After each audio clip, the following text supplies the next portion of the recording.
Hello everyone, welcome to Target Defense Academy. My name is Sachin, founder director of Target Defense Academy. And in this video, we have a special student with us. Yash Shahu got recommendation from 32 SSB Jalandhar. 32 SSB Jalandhar से recommend हुए यश शाहू आज हमारे साथ हैं।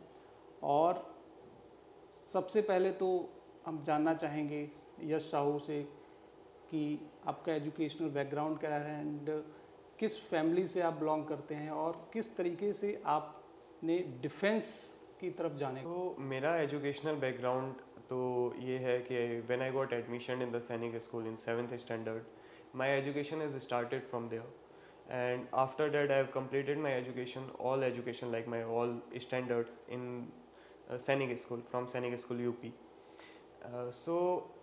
Educational background is like quite disciplined in a very quite disciplined manner. बहुत अच्छा लगा वहाँ पे रहकर और फ्रेंड्स वगैरह भी काफ़ी बने, मोटिवेशनल भी काफ़ी था because my school administration teachers seniors my batchmates and juniors has always keeps motivating me or encouraging me to join the defense forces. They have got like we shared a very good bond with them. Tell me something about your family background. What's your father and what's your mother currently in your family, what they are doing and what's the business or some service, what they are, any kind of. Yes sir. So मेरा जो family background था sir, मेरा family background मतलब मेरे पापा civil से हैं and my mother is a home maker.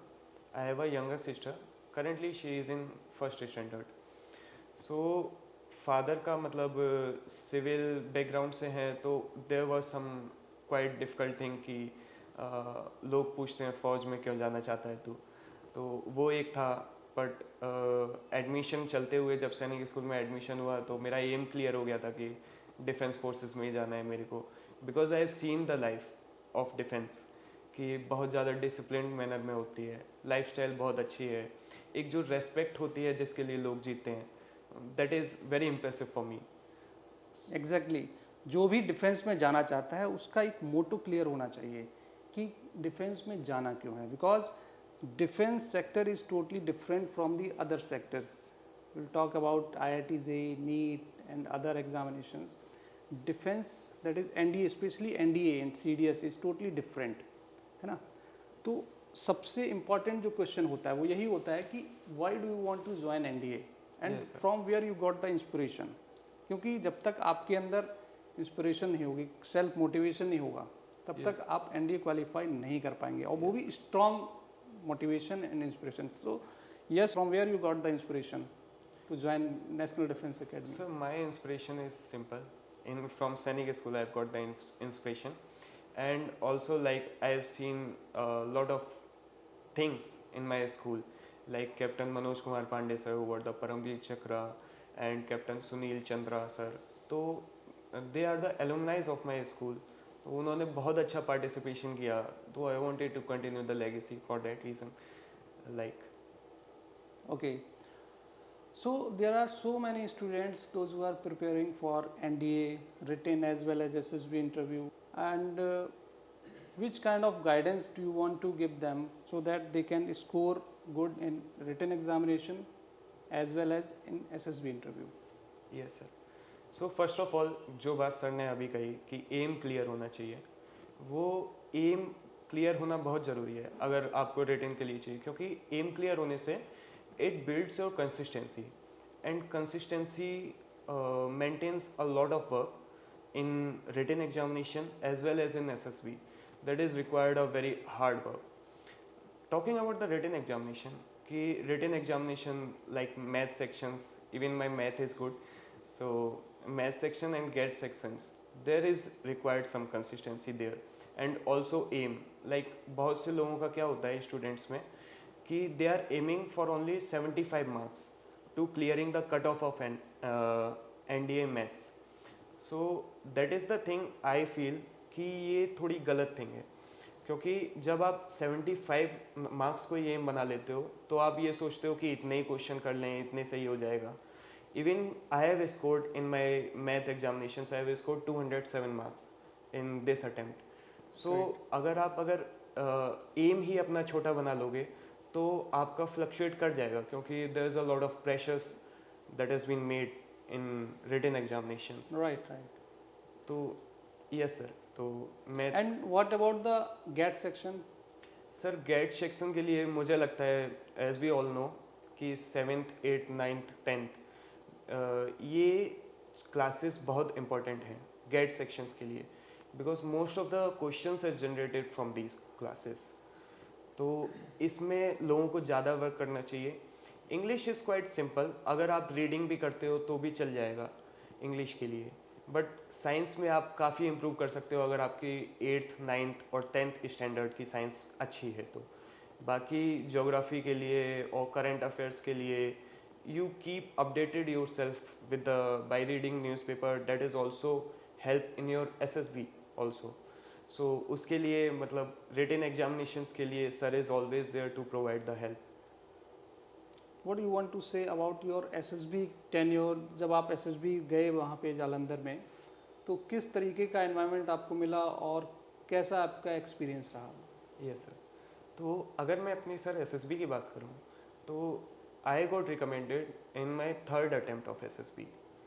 Like जो हमारी बातचीत हुई एम को लेके, कंसिस्टेंसी को लेके, that is very required, very much required, क्योंकि फर्स्ट अटेम्प्ट में that was my first attempt in 21 SSB Bhopal, I got conference out from there, and in the second attempt I got screened out from 19 SSB Allahabad. So these are the setbacks that I have faced in my SSB interviews. एक बार को मेरे को भी ऐसा लगा था कि मतलब SSB इज समटाइम्स, लोग सोचते हैं ये लक पे डिपेंड करता है, but it's not about luck. Like I believe कि परफॉर्मेंस तुम्हारी बहुत मैटर करती है, तुमने जो भी हार्ड वर्क किया है वो कभी ना कभी तो सफल हो ही जाता है। बात करते हैं सर मेरी 3rd SSB की। जब मैं जालंधर में गया तो there are so many speculations कि माना जाता है जालंधर रिपीटर्स का गढ़ है, क्योंकि वहाँ पे रिपीटर्स बहुत आते हैं। In my batch there were 113 cadets who reported in my date, और उसमें से 9 प्रीवियसली रिकमेंडेड थे, 48 अराउंड रिपीटर्स थे who got conference out first time, second time, third times और मोर देन दैट, एंड कुछ स्क्रीन आउट भी थे, and there are only 3 or 4 freshers in my Jalandhar SSB। So I wanted to say this thing कि आपको ज़्यादा अपना confidence कम loose नहीं करना है उस टाइम पे, अगर आप देख रहे हो कि आपके सामने इतने सारे लोग हैं, क्योंकि मैंने भी देखा था जब 9 रिकमेंडेड कैंडिडेट्स आए थे वहाँ पे, then only 5 candidates who got screened in. तो दैट इज़ द थिंग, अपना कॉन्फिडेंस और मोरल उसमें स्क्रीन इन डे में डाउन नहीं करना है। जो भी इंस्ट्रक्शंस एसेसर्स वगैरह दे रहे हैं उनको ध्यान से सुने, और PPDT वगैरह में भी जो भी पिक्चर्स वगैरह दिखाई जा रही हैं उन्हें क्लियरली एनालाइज करें। आधे मिनट, जो भी 30 seconds, that is the time given to analyse the picture. After that 1 minute जो स्टोरी राइटिंग का होता है, एक्शन राइटिंग का, वो लिखें, और 4 मिनट में अपनी स्टोरी पूरी प्रिपेयर करें।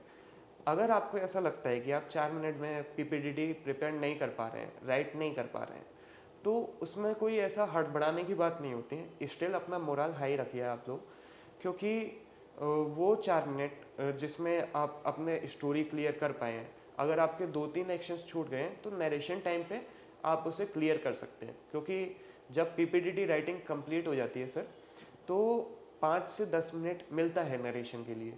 उसमें आप क्या करें, अपना नरेशन का जितना भी आपने स्टोरी लिखी है उसको रिवाइज करते रहें, अपने मन में बोलते रहें स्टोरी को बार बार, ताकि जब आप नरेशन जाएंगे तो narration will be very fluent, and also आपको याद रहेगा सारे एक्शंस वगैरह जो भी आपने करे हैं। कॉन्फिडेंस से आप अगर नरेशन दे पाएंगे तो that is the good part.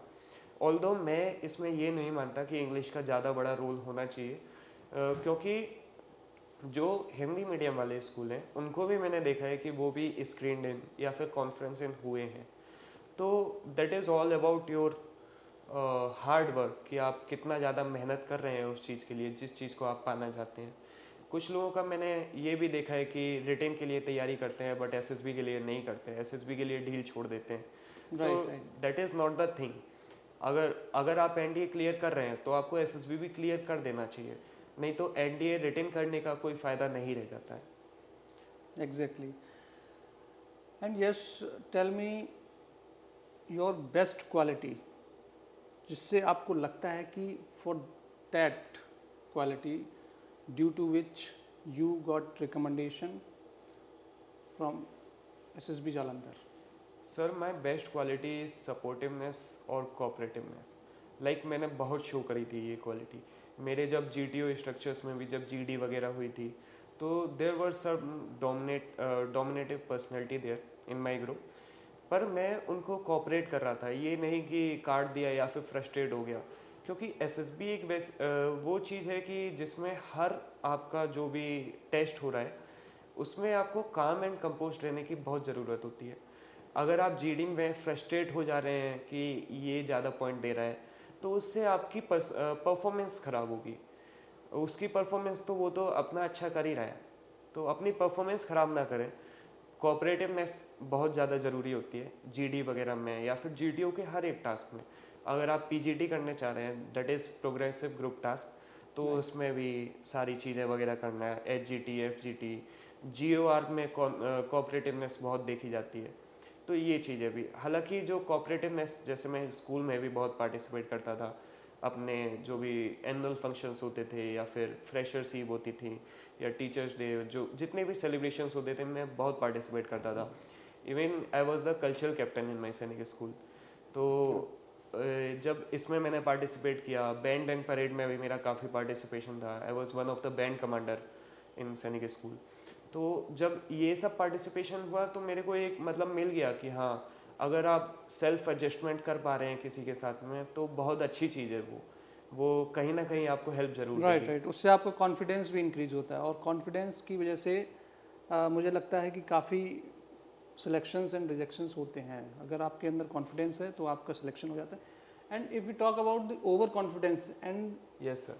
And under confidence, तो इन दो की क्या लगता है आपको कि ओवर कॉन्फिडेंस जो बच्चे होते हैं क्या उनका सिलेक्शन पे इफेक्ट पड़ता है? सर ओवर कॉन्फिडेंस पे इफ़ेक्ट पड़ता है, क्योंकि मैंने कुछ लोगों को देखा है जो ओवर कॉन्फिडेंस के चलते कि हाँ हमने बहुत सारी चीज़ें करी हैं, तो या तो वो प्रिपरेशन नहीं करते हैं या फिर वो कहीं ना कहीं हाथ धो बैठते हैं, मतलब प्रिपरेशन ना करने के चलते। अगर उन्होंने ओवर कॉन्फिडेंस आ गया कि हाँ चलो रिटर्न निकल गया है हमें, that is a good thing. अगर आप रिटर्न निकाल रहे हैं तो that is the good thing, you have cleared one stage, but you have to see that there is also a second stage that is waiting for you, that is SSB. तो over confidence yes affect करता है वो। Even in my SSB I have seen the over confidence people who got confidence out, like in my GD there is a one candidate who was the previously recommended candidate and he dominated my GD, like जो हमारी 10 minute की GD हुई थी उसमें 6 minute वही बोला था बंदा, और इतना ज़्यादा पार्टिसिपेट करने के बाद वो कॉन्फिडेंस आउट हो गया। तो डेट इज़ द थिंग कि आपको दूसरों को भी चांस देना चाहिए। अगर आप खुद ही की पर्सनैलिटी देख रहे हो तो that is not the right thing to show your leadership quality. Exactly, it means over confidence is dangerous and under confidence is also dangerous. Yes sir. Okay, yes, one more thing which I want to ask you कि what is the turning point जहाँ से आपको लगता है कि आपकी life में changes आए और आपने डिफेंस की तरफ मूव करना शुरू किया, और विद डेडिकेशन, फुल्ली डेडिकेशन के साथ आपने डिफेंस की तरफ मूव किया हो? सर मेरा टर्निंग पॉइंट तो सैनिक स्कूल ही था ऑब्वियसली, बट बात करते हैं कि मैं सैनिक स्कूल में क्यों मैंने चूज़ किया। तो my father always wanted to join the defence forces, but because of some reasons he was unable to join the defence forces. So for that reason मेरे पापा ने मेरे को बहुत इंकरेज किया, उन्होंने जानकारी करी, बताया कि नवोदय स्कूल होते हैं। मैंने जवाहर नवोदय स्कूल का भी फॉर्म भरा था बट मेरा रिटेन उसमें नहीं निकला था। उसके बाद मैंने कॉन्फिडेंस बिल्डअप किया, मेरे पेरेंट्स ने मेरे को काफ़ी इंकरेज किया कि सैनिक स्कूल का ट्राई कर लो। उसमें मैंने ट्राई किया तो सैनिक स्कूल में हो गया, वहाँ से मेरा डिसिप्लिन रहना और चीज़ें, पार्टिसिपेट वगैरह करना, इंकरेज करना, because Sainik school gives the life and most of the things they have developed overall quality और the overall personality of the candidate, कि आपको स्पोर्ट्स में भी पार्टिसिपेट करना है, आपको cultural events, extra curricular activities में भी पार्टिसिपेट करना है, तो that is the good thing I feel. But आपको मोरल डाउन नहीं करना है अगर कोई सैनिक स्कूल से नहीं है, that is also a thing, क्योंकि मैंने बहुत सारे सिविलियंस भी देखे हैं who has made it in the SSB, तो डेट इज़ द थिंग। या एग्जैक्टली, अगर आपके अंदर क्वालिटी है, if you have officer like qualities, जो कि डिफेंस में मैंडेटरी होती है कि they are always looking for the 15 officer like qualities. If you have those qualities तो आपका सिलेक्शन होना पक्का है। यस है सर। ना? इफ़ यू डोंट हैव, तो वो कुछ क्वालिटीज ऐसी होती हैं जिनको आप अपने अंदर नहीं ला सकते हैं ज़बरदस्ती, है ना? कुछ ऐसी होती हैं जो आप डेवलप कर सकते हैं। Yes sir. तो हाँ, एक और क्वेश्चन है जो अक्सर बच्चे, जिसकी वजह से मुझे लगता है कि प्रॉब्लम में पड़ जाते हैं, क्या 14 डेज़ या 21 डेज़ में एसएसबी की फुल प्रिपरेशन हो सकती है? सर वो आपकी पर्सनैलिटी पे डिपेंड करता है। मैं नहीं मानता कि 14 डेज़ में या 21 डेज़ की एसएसबी की गाइडेंस लेके आप रिकमेंड हो सकते हैं, क्योंकि recommend is all about the personality. It's not all about कि आपने कोचिंग ले ली, गाइडेंस ले ली। It's not about the written examination ना। रिटन एग्जामिनेशन के लिए आप कोचिंग ले सकते हैं, आप सब काम कर सकते हैं, पर एसएसबी में आपकी पर्सनैलिटी देखी जाएगी। और मैं क्या मानता हूँ कि एसएसबी में अगर आपको रिकमेंड होना है तो काम and composed is a very much like you should prioritize this thing। क्योंकि मेरा जब इंटरव्यू होने वाला था सर, तो इंटरव्यूइंग ऑफिसर ने मेरे को एक क्वेश्चन पूछा था कि okay Yash tell me the 2 international news. तो मैंने बोला था ओके सर, तो उन्होंने वहीं पे ही मेरे को रोक दिया था। फिर उन्होंने बोला tell me the 2 international news that should not be include regarding the US intervention, Israel Palestine, invasion of Ukraine by the Russia, don't relate to any of the news that is related to the China। तो जब ये सारी news बोल दी थी उस इस time पे, तो सर चल ही वही सारी चीज़ें हैं ये, तो मेरे दिमाग में मतलब ऐसा हो गया था क्योंकि यही सारी न्यूज़ पढ़ कर गया था। But because of the calm and compose मैं सर से बोला था कि sir as you have covered all the international news, so that is not any international news that has been left. तो सर इंटरव्यूइंग ऑफिसर हंस गए थे इस बात को लेके। तो आपको अगर इंटरव्यू का कोई क्वेश्चन भी नहीं आता है तो आपको हड़बड़ाना नहीं है उस चीज़ को लेके कि हाँ मतलब इस क्वेश्चन का आंसर नहीं दे पा रहा हूँ तो मेरी पर्सनैलिटी पे इफेक्ट होगा। अगर आप उस चीज़ को बेटर वे में प्रेजेंट कर पा रहे हैं तो that is good thing. Exactly.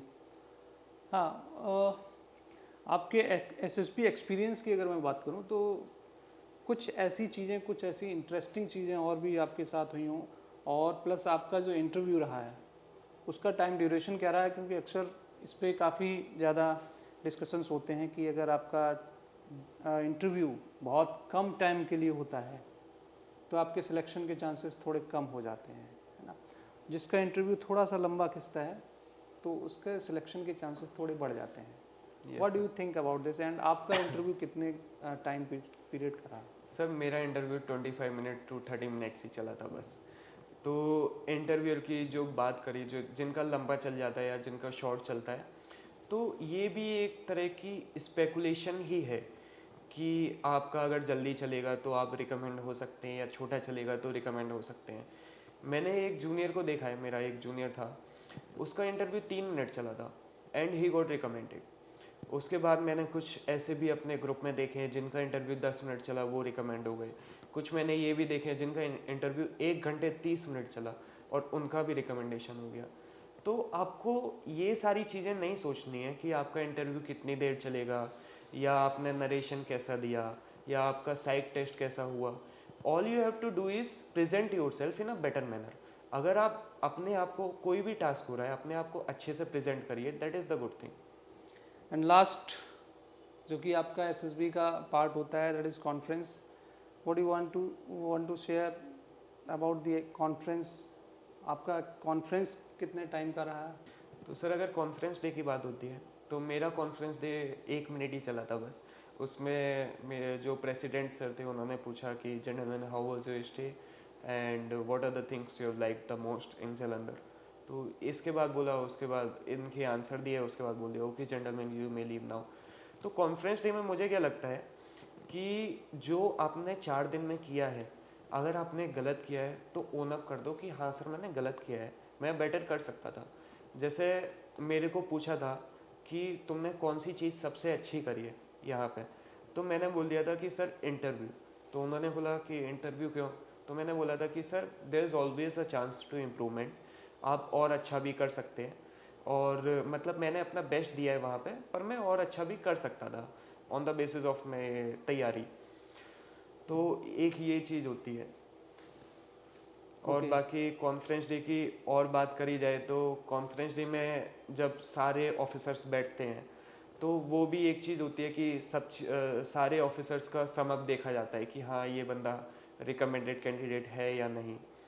तो अगर आप उसमें अपनी गलतियां ओन अप कर लेते हैं, छुपा के आपको कुछ मिलने नहीं वाला है, पर अगर आप ओन अप कर लेंगे तो that is the good thing कि क्या पता आपको वो जो ऑफिसर्स हैं वहाँ के वो कहें, अगर छोटी मोटी गलती होगी कि हाँ इस बंदे ने ओन अप कर लिया तो ये बंदा है मतलब अपनी गलतियों को समझ सकता है। क्योंकि एनडीए में मैं ये मानता हूँ कि ट्रेनेबिलिटी फैक्टर बहुत देखा जाता है। वहाँ पे हम 3 साल ट्रेनिंग करते हैं एनडीए में, फिर 1 साल आईएमए में ट्रेनिंग करते हैं, तो ट्रेनिंग पीरियड बहुत है। अगर छोटी मोटी कोई भी गलती होगी तो वहाँ पे वो ट्रेनेबल हो सकती है।